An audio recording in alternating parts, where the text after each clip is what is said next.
শিক্ষার্থীরা সুস্থ মস্তিষ্কে বুঝে শুনে লেখাপড়া করা একজন মেধাবী ছাত্রছাত্রীর প্রধান বৈশিষ্ট্য।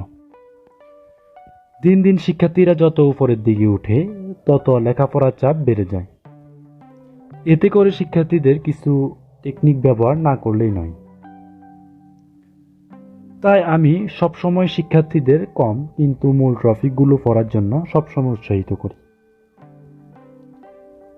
আজকে আমি তোমাদের জন্য আলোচনা করতে চলেছি বাংলা ব্যাকরণের ব্যাকরণ অংশ থেকে ব ফলা উচ্চারণের যে কোনো 5টি নিয়ম।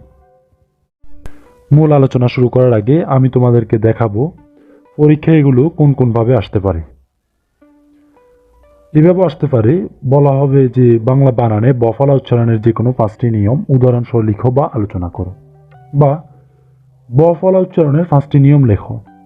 অথবা এমনভাবে বলা হতে পারে বাংলা ব ফলা উচ্চারণের যে কোনো 5টি নিয়ম উদাহরণ সহ লিখো বা আলোচনা করো, কিংবা বলা হতে পারে উদাহরণ সহ ব ফলা উচ্চারণের 5টি নিয়ম লিখো।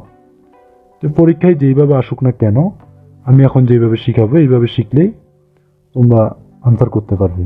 তো আর দেরি না করে চলো শুরু করা যাক।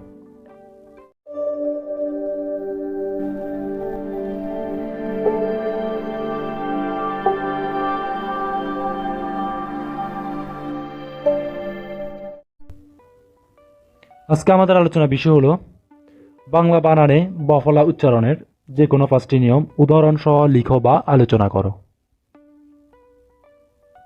নিয়ম 1 আমরা বলতে পারি, কোনো শব্দের মধ্যে কিংবা শেষে ব আসলে সেই সব বর্ণের উচ্চারণ দিতে হয়, অর্থাৎ 2বার উচ্চারিত হয়। যেমন উদাহরণস্বরূপ আমরা বলতে পারি বিশ্বাস, আশ্বাস, বিশ্ব ইত্যাদি। এখানে সবগুলো শব্দই 2বার উচ্চারিত হয়েছে। নিয়ম 2 আমরা বলতে পারি শব্দের শুরুতে ব্যঞ্জন বর্ণের গোড়ায় ব ফলা আসলে ব এর উচ্চারণ হয় না। যেমন উদাহরণস্বরূপ আমরা বলতে পারি স্বাধীনতা, জ্বালানি, স্বদেশ ইত্যাদি। নিয়ম 3 আমরা বলতে পারি